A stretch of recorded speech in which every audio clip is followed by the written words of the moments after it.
Allez, bonjour à toutes et à tous, j'espère que vous allez bien. C'est quoi? On est vendredi? Et oui, c'est vendredi, c'est la fin de la semaine. Et qui dit fin de semaine, dit le petit bilan mercato de la fin de semaine. On se retrouve tous les vendredis pendant cette trêve et ce mercato. Je ne sais pas si certains d'entre vous regardent les matchs de la Coupe du Monde des clubs. Pour l'instant, moi, c'est pas le cas. J'espère que tout va bien, j'espère que le son est bon. Bonjour à Goldinho, à Phoenix, qui nous chambre toujours. Salut le Football Club de Manscape. On en parlera tout à l'heure. Manscape, c'est notre partenaire depuis longtemps. Donc oui, on est Football Club de Manscape, un petit peu. Bonjour à Spoonie, à Jack, à Lania. Merci d'être là. Hâte de la reprise des matchs. Il va falloir patienter un petit peu. Lania, ça va être pas tout de suite. Il va y avoir des matchs amicaux. On a un début de programme là qui commence à s'annoncer. Mais là, si on se retrouve aujourd'hui, c'est pour faire un petit peu le bilan de la semaine et revenir sur les différentes euh, infos et rumeurs, parce qu'il y en a, c'est des rumeurs, hein, on peut pas dire autre chose. On va bien sûr commencer par les rumeurs côté possible départ, et il y en a un qui est un peu, c'est une semaine assez calme, on va dire, assez calme. Il y a quand même eu quelques petites infos, et il y en a un qui est au cœur quand même de beaucoup de rumeurs, d'intérêt en tout cas, c'est Luis Felipe Ramos, recruté cet hiver, un joueur qui a très peu joué, il a participé à 3 matchs, recrue Paris un petit peu parce qu'il avait fait de belles choses à la Lazio, il avait fait de belles choses au Betis, il était parti pour plus de 22 millions d'euros en Arabie Saoudite. L'OM l'avait récupéré après qu'il ait rompu son contrat en janvier. C'était un pari parce qu'il avait des blessures et c'était un peu compliqué. Ben, pari perdu, joueur qui a eu du mal à retrouver sa condition physique et qui a très peu joué. Il lui reste 1 an de contrat et a priori il ne devrait pas rester à l'OM. Il y a plusieurs clubs qui sont intéressés. Les dernières grosses infos de Matteo Moretto, c'est ça avance avec le Rayo Vallecano, mais il y a aussi des clubs italiens qui sont dans le coup. On sait que le FC Séville s'est aussi intéressé, mais bon, vu qu'il a joué au Betis, ça paraît un petit peu compliqué. Maintenant, voilà, c'est un joueur qui ne semble pas rentrer dans les plans de la direction et de Deserbi. J'ai l'impression qu'ils ont été un petit peu déçus. Les échos qu'on a eu par rapport à Luis Felipe, c'est qu'il avait de l'appréhension par rapport à son physique, un peu peur de se repéter, donc ça c'est quand même très compliqué pour jouer au foot. Voilà, donc c'est un pari manqué, c'était un pari sans trop de risques parce que l'OM n'a pas payé de transfert. Maintenant, s'ils arrivent à lui trouver une porte de sortie, ça parlait peut-être d'une résiliation de contrat.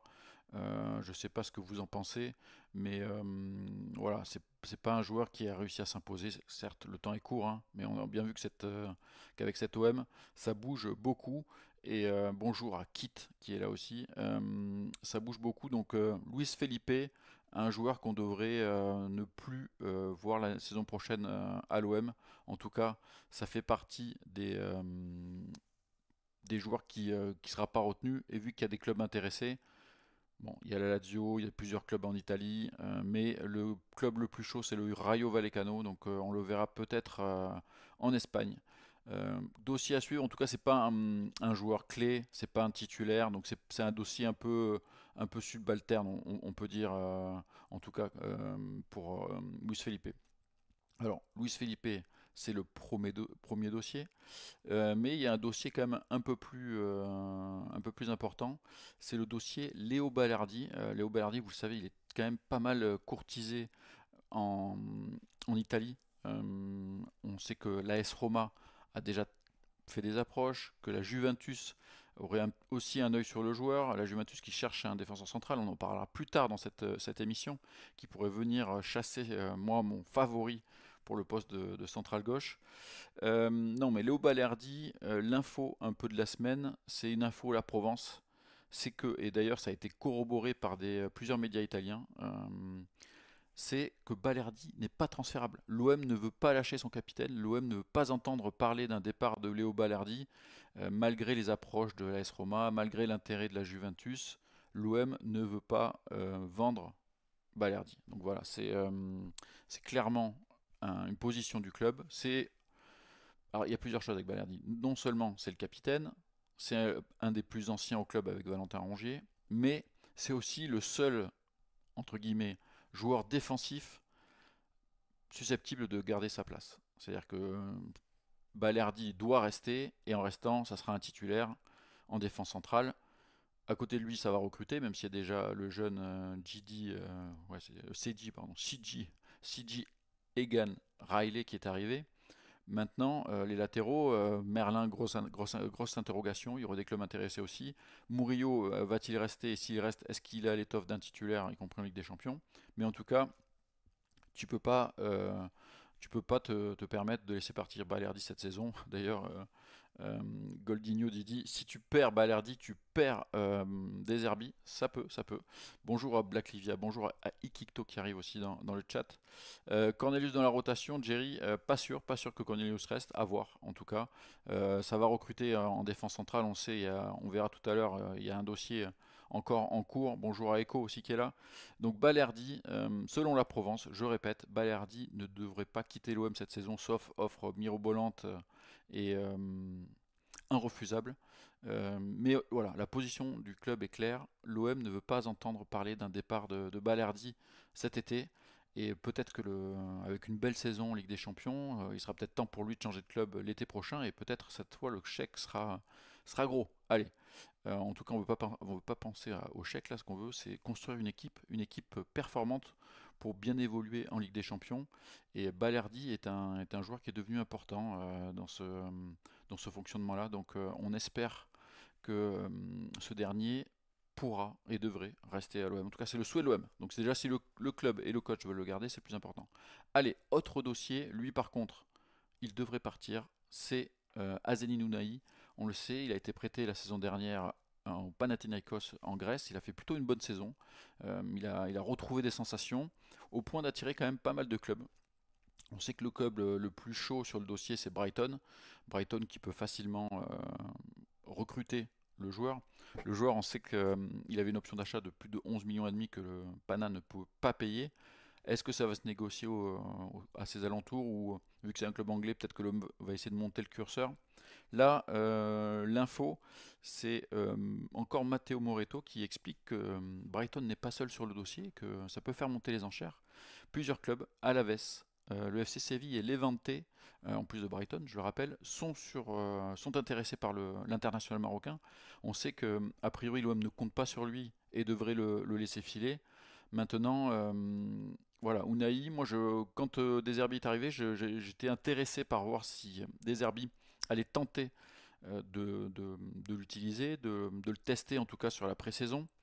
Ça n'a pas été le cas. C'est un joueur qui a été rapidement mis dans la case départ. Il n'a pas trouvé un club dans le cadre d'un transfert. On sait que Angers détient encore un pourcentage sur une éventuelle plus-value.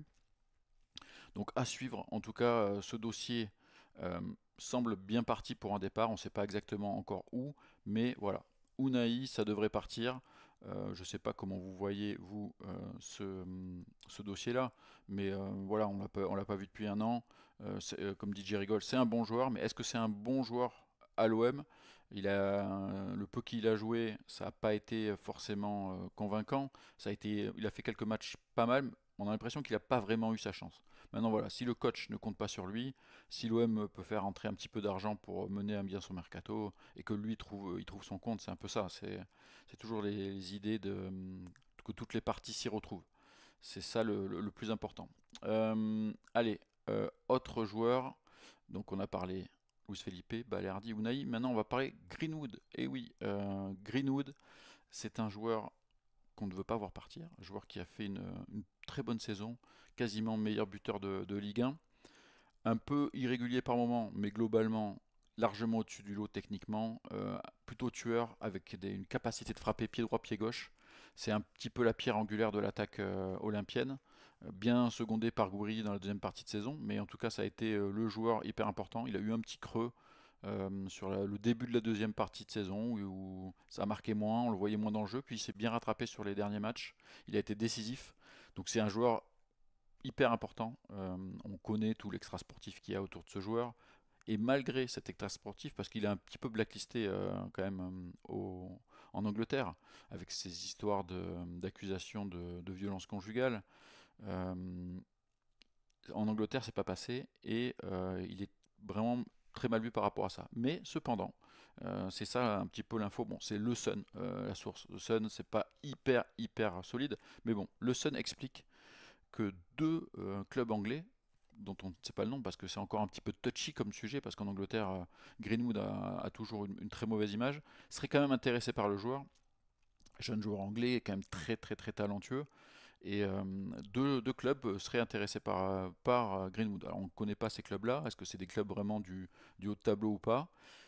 Il faut savoir que Longoria nous avait expliqué en conférence de presse bilan de fin de saison que l'OM avait une option pour racheter encore 10% de plus de Greenwood, ce qui porte le total à 60%. Cela veut dire que Manchester United possède 40% sur un montant de vente de Greenwood. Pour schématiser, si l'OM vend Greenwood demain, il faudra donner 40 millions d'euros à Manchester United. Donc avant c'était 50-50. Là c'est 60-40, 60% pour l'OM. On va voir comment ça a évolué, mais la tendance, clairement la tendance, ça c'est plusieurs médias italiens qui ont évoqué ce dossier.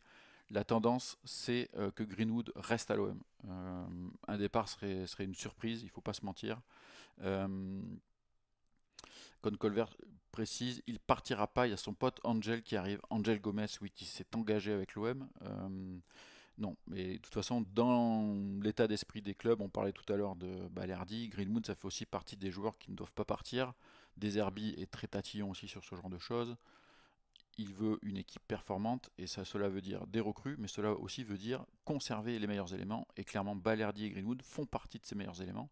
Ça serait un crève-cœur pour lui de les voir partir, sauf si vraiment le chèque est pharaonique et que ça permet de recruter trois joueurs. Mais on n'en est pas là. Donc, comme je disais, pour avoir un chèque pharaonique, c'est soit l'Arabie Saoudite, et je pense pas que le joueur ait envie d'y aller, soit la Première Ligue, et il a quand même cette histoire de violence conjugale qui fait qu'il est encore blacklisté là-bas, donc je pense pas que ça se fera cet été. Voilà. En gros, j'ai un peu fait le tour sur les grosses infos, rumeurs côté départ. Il y a d'autres petites choses qui peuvent traîner, mais n'hésitez pas à me soumettre d'autres thèmes. Je vois que là, on parle, j'ai vu passer un commentaire de Kit qui dit Moses Simon qui peut partir pour 7 millions au PFC. Mais si c'était l'OM, ils exigeraient 15 ou 20 millions. Ah non, Kita c'est 50, il a dit maintenant. C'est 50 millions. Si l'OM veut un joueur, c'est 50.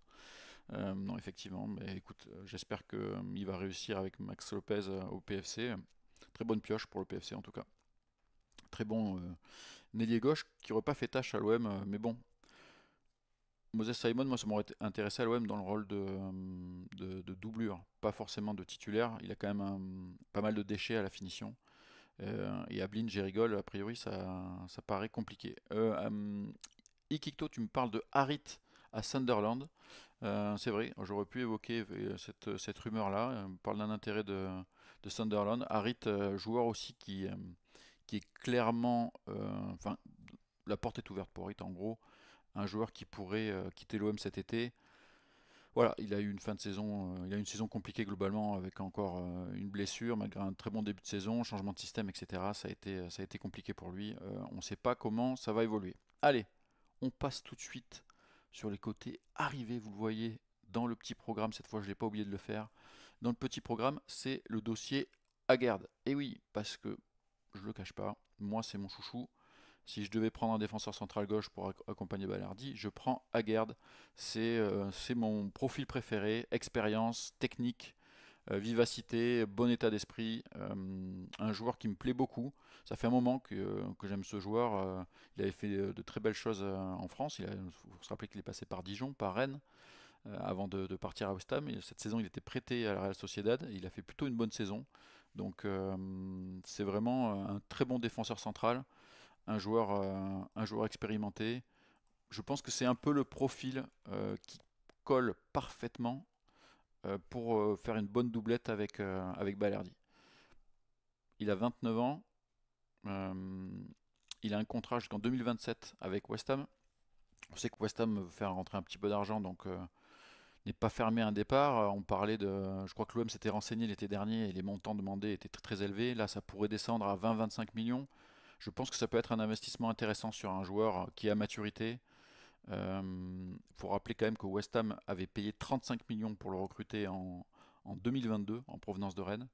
C'est vraiment, ouais, moi c'est un joueur que j'aime beaucoup, mais là c'est pas une bonne nouvelle dans ce dossier. On sait qu'il y a beaucoup de clubs intéressés par son profil, normal, c'est un très bon joueur et on avait déjà parlé de Leverkusen, il y a la Real qui voudrait le faire revenir. Ça va prendre en compte Mister Teddy qui va jouer la CAN, je suis d'accord avec toi, mais la CAN cette année est un petit peu décalée, elle commencera plus tôt, donc ça manquera un petit peu moins de matchs. Moi je reste convaincu malgré la CAN qu'il faut aller sur Aguerd. Selon Monsieur Di Marzio, Gianluca Di Marzio, le problème, c'est que en plus de Leverkusen, en plus de Real Sociedad et d'autres clubs, il y a un nouveau club plutôt costaud qui serait intéressé, qui serait vraiment très intéressé par le profil d'Aguerd, c'est la Juventus de Turin. On parle d'un intérêt de la Juventus qui pourrait même proposer à West Ham le défenseur central Rougani dans la balance. Voilà, donc ça c'est un petit peu l'info sur le dossier Aguerd. Ça va encore plus compliquer la tâche des Marseillais. West Ham va pouvoir faire monter les enchères vu tout le nombre de clubs qui le suivent. Notre ami Hakim du média les Lions de l'Atlas, avec qui je parle souvent d'Aguerd, m'a clairement fait savoir que l'OM c'est un club qui plaît à Aguerd. Euh, Aguerd peut être intéressé par le projet marseillais encore plus cette saison avec la Ligue des Champions. Mais voilà, là il y a quand même des gros clubs qui se positionnent. La Juve, le Bayer Leverkusen, c'est quand même solide. Donc à suivre, à voir comment ça va bouger. Je vois Jerry Gold qui me dit Dedic, il est à nous ou pas? Non, il n'est pas à nous. Dedic, en fait, ça paraît un peu particulier le montage financier pour Dedic. Ça avait parlé d'un prêt, d'ailleurs Longoria parlait encore d'un prêt. Par contre, pardon, du côté de Salzbourg, on parlait d'un achat avec une option pour. En fait, c'était un achat à 1 million d'euros. Il y avait une option s'il jouait tant de minutes, la moitié des matchs, des 50% de minutes jouées. L'OM devait payer, je sais plus, 9 millions d'euros ou 10 millions d'euros.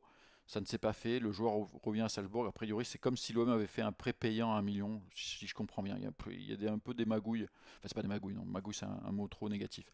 Il y a un petit peu des arrangements parce que je crois que Salzbourg avait atteint le nombre maximum de prêts. Voilà, donc Dedic appartient à Salzbourg, et donc si Dedic signe à Benfica, c'est la tendance actuelle, c'est Salzbourg qui encaissera de l'argent, ce ne sera pas l'OM. Voilà. Prochain dossier, Jack en parle, Dodo, c'est pas fou, il est pas physique et de petite taille, donc déjà pas du tout emballé par ce profil-là. C'est une des rumeurs aussi de cette semaine. Dodo, c'est le latéral, comme tu le dis, de la Fiorentina. Donc ça c'est une info La Repubblica, média italien. Donc l'OM, mais aussi, plus étonnant, le FC Barcelone et le Milan AC, je parlais du FC Barcelone, le plus étonnant, suivent le latéral droit de la Fiorentina. Alors Dodo, c'est un joueur que connaît des Zerbi, puisqu'il l'a eu sous ses ordres au Shakhtar Donetsk. Il était au Shakhtar à ce moment-là. Donc il est parti, je crois que Deserbi, le Shakhtar, c'est 2021-2022, si je dis pas de bêtises. Et Dodo est parti en juillet 2022 du Shakhtar à la Fiorentina pour un montant de 15,4 millions d'euros. C'est un Brésilien qui a joué avec les U23 brésiliens, mais pas avec pas en équipe première du Brésil. C'est un latéral droit, contrat jusqu'en 2027 avec la Fiorentina. Donc joueur de petite taille, effectivement, c'est un joueur de petite taille, 1m66. Il a 26 ans, donc c'est pas non plus un jeune joueur. Voilà. Alors le gros hic dans ce dossier, et qui pour moi ferme le dossier, c'est que la Fiorentina en attendrait quand même la bagatelle de 30 millions d'euros.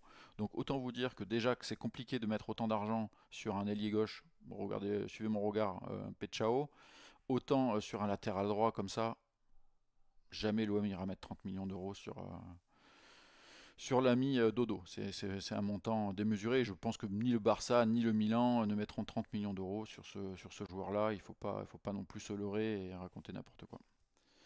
Euh, je vois qu'il y a des blagues sur Dodo. a été un peu facile. Effectivement, objectif 1m66, petit joueur, surtout petit joueur très très cher. Petit joueur, gros montant. Je pense qu'on peut évacuer ce dossier. Moi, j'y crois pas du tout. Je trouve que la Fiorentina semble vraiment très gourmande dans ce dossier-là. À mon avis, l'OM ira sur un autre profil, surtout que on a déjà quasiment un titulaire bis avec Murillo.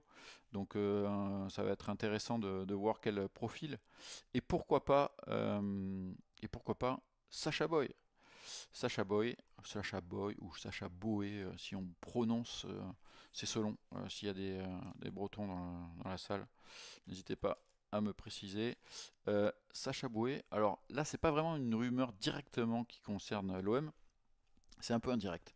C'est un petit peu tiré par les cheveux, mais bon, je vais vous expliquer ça. C'est un latéral droit formé à Rennes, c'est pour ça que je parlais des Bretons, qui avait rejoint Galatasaray pour 5 millions d'euros en 2021. Et en janvier 2024, il s'est engagé avec le Bayern pour 30 millions d'euros. Donc en fait, il y a quand même des clubs qui mettent 30 millions d'euros sur des latéraux. Mais bon, c'est le Bayern, hein, c'est quand même une grosse machine. Le joueur a quand même eu beaucoup de mal au Bayern entre les blessures et les matchs moyennas. C'est pas une franche réussite. D'ailleurs, sa cote Transfermarkt a baissé, elle est descendue à 18 millions d'euros.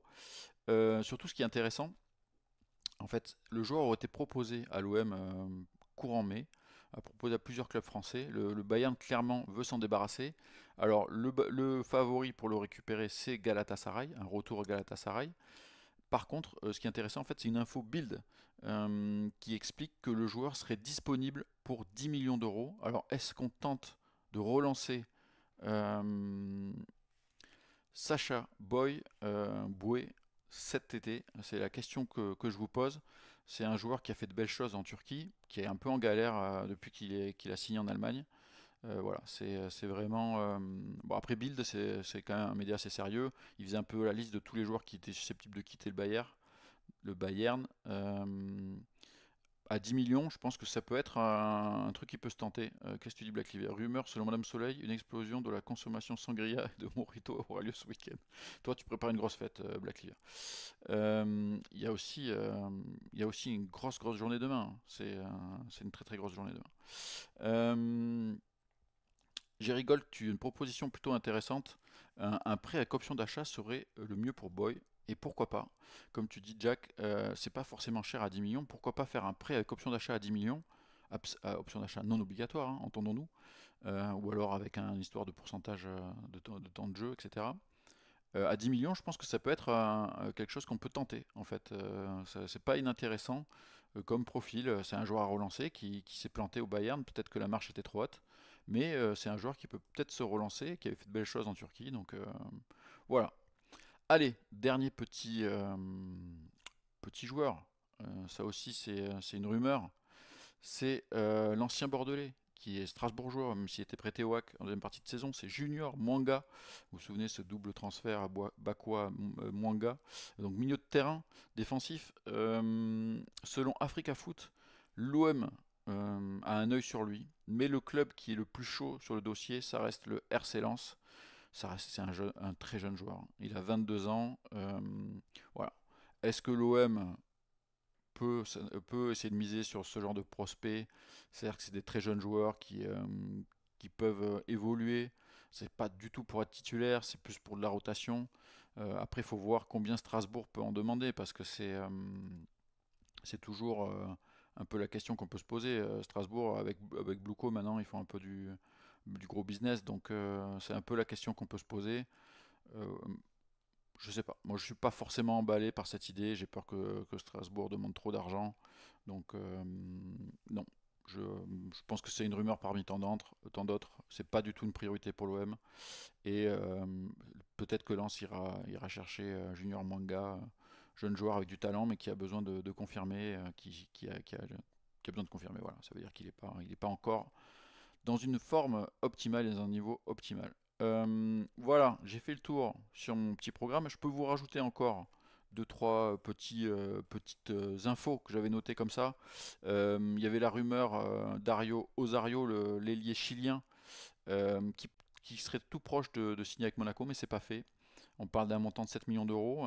C'était plutôt à Marseille, c'était plutôt dans l'esprit doublure de Greenwood. Donc là, a priori, ça serait plutôt Monaco, même si c'est pas signé. Il y a aussi Noah Lang qui est toujours en discussion avec Naples. Donc ça, c'est une piste au poste d'ailier gauche pour remplacer Luis Enrique, qui a fait ses premiers pas avec l'Inter. Donc c'est vraiment pas. Ça paraît compliqué. Ça paraît compliqué parce qu'il y a beaucoup ça coûte cher et il y a beaucoup comment ça s'appelle, pardon, je vais y arriver. Et il y a beaucoup de clubs sur lui, dont Naples. Naples qui essaye de ratisser à tous les étages, hein, quand même. Naples, c'est vraiment très chaud sur le dossier. Donc, on ne sait pas trop comment ça va se finir cette histoire, mais c'est une des pistes. En tout cas, c'est un poste très important pour l'OM. L'OM doit trouver un ailier gauche de talent pour pouvoir remplacer l'ami Enrique qui est parti. Donc, est-ce que ça sera Lang? Pas forcément. On peut s'interroger là-dessus. Je vous prépare juste là pendant que je réfléchis. Ah oui, il y a aussi la petite rumeur Bargi que l'OM avait laissé tomber. Il se dit que le Barça aurait un œil sur ce dossier. Bon, à voir. On peut avoir un peu des doutes là-dessus, mais c'est les bruits un peu qui courent euh, en ce moment. Allez, je voulais juste vous remettre ça. Ah oui, j'ai un petit problème. Voilà, je vais le mettre comme ça. Je vais un peu dézoomer. Excusez-moi, je bricole un petit peu. Voilà, tac. Je vous ai refait un petit peu la compo et je vous la mets. Voilà. Alors, pas d'emballement. J'ai mis Egan Williams, mais il sera pas. Egan Riley, pardon. Il sera pas titulaire hein, normalement. C'est juste pour vous mettre un peu les recrues. Sur le 4-3-3, sur lequel pourrait partir des Herbie, clairement, il va y avoir un défenseur central gauche. Et Egan Riley, c'est plus la doublure de Balerdi, mais je l'ai mis. Bon, c'est toujours sympa d'avoir les recrues. Il manque les deux latéraux. Je pourrais mettre Murillo à droite. Je pourrais mettre Merlin à gauche. Mais j'ai décidé de laisser vacants ces postes-là où il va y avoir des recrutements obligatoires pour moi. J'ai rajouté Angel Gomez au milieu de terrain avec Højbjerg et Rabiot. Je laisse Greenwood avec Gouiri. Et ce poste, on en parlait avec Noah Lang, ce poste d'ailier gauche qui manque. Et c'est peut-être un élément important. La défense, ce sont les deux chantiers, c'est la défense et, euh, et le latéral et la défense. La défense et l'ailier gauche, je vais y arriver. Les deux latéraux, un défenseur central. Enfin, il y a encore du monde à recruter. Ikito, non, je n'ai pas regardé la Coupe du Monde des clubs. J'avoue que c'est pas une compétition qui m'emballe, même si j'ai vu que le PSG a perdu contre le Botafogo de Textor. Mis à part ça, ouais, les horaires déjà, c'est pas tip top et je trouve que vu que je milite un petit peu contre la baisse du nombre de matchs chaque année, je vais pas forcément m'emballer sur cette compétition qui est purement financière et organisée par nos amis de la FIFA que je n'aime pas beaucoup. Donc non, je boycotte un petit peu cette compète. Je suis pas sûr Paranok qui vient pour être titulaire, mais vu que ça va être un niveau sympa, après c'est droitier, tu vois, t'as droitier, droitier, droitier, je l'ai mis comme ça. Si les deux jouent ensemble, on peut peut-être avoir plutôt Balerdi à gauche et Ganraillet à droite. On peut les inverser, donc à voir. La rumeur Mitoma, pour l'instant, moi c'est du mytho. Non, c'était pour faire le jeu de mots. J'y crois pas trop pour l'instant. Après, il y a beaucoup de joueurs. Bah, c'est comme Dodo, hein. Il y a beaucoup de joueurs que Deserbi a eu sous ses ordres ou qui ont évolué dans les clubs où il est passé. Forcément, on essaie de les refourguer. C'est un peu les classiques. Black Livia, tu me dis, regarde les finales NBA, c'est top. Par contre, match 7 à 2h30. Ouais, je sais, je sais. Avant, je me levais pour ce genre de choses, mais je suis trop vieux, les gars. Et pourtant, elle a l'air sympa cette finale, hein, à suspense, très intéressant. Alfredo, piste relancée, non, j'ai pas d'infos là-dessus. Ikito, tu me dis, la responsable de la com est partie. Oui, oui, il y a un changement de responsable, on va avoir une autre responsable a priori. Il y a des infos qui tournent en ce moment là-dessus. L'OM aurait effectivement recruté Enrica Tarchi, ancienne responsable de la com de la Juve. On recrute pas mal italien, hein, c'est normal, on a un coach italien, donc ça recrute dans ce sens-là. A priori, elle parle très très bien français. Donc à suivre, à suivre, à suivre. Allez, j'ai fait un petit peu le tour de toutes ces rumeurs, de toutes ces infos. Il y a de tout. C'était une semaine un peu plus calme par rapport à la semaine précédente. On espère que ça va un petit peu se relancer, que ça va un petit peu évoluer. On fera un même point la semaine prochaine, donc c'est une petite émission, une petite trentaine de minutes. Donc je vous donne rendez-vous vendredi prochain, même heure, 13h. Et on se retrouve par contre lundi. On aura un apéro mercato dans un nouvel endroit. Je ferai le débat fac Marseille, mercato, pardon, débat fac mercato mardi 15h30 comme d'habitude. Et vous le savez, si ça bouge, cette semaine c'était pas le cas, mais si ça bouge, des petits live mercato à tout moment peuvent surgir et vous pouvez avoir une petite annonce. Donc n'hésitez pas à activer les cloches si vous regardez cette émission sur YouTube, à commenter, à liker et à nous faire un peu de pub. C'est toujours cool. Allez, mesdames et messieurs, merci d'avoir assisté à cette émission. Merci de votre soutien. Et je vous dis à très très bientôt, à lundi, avec un apéro mercato. Ça va être très sympa. Ciao ciao.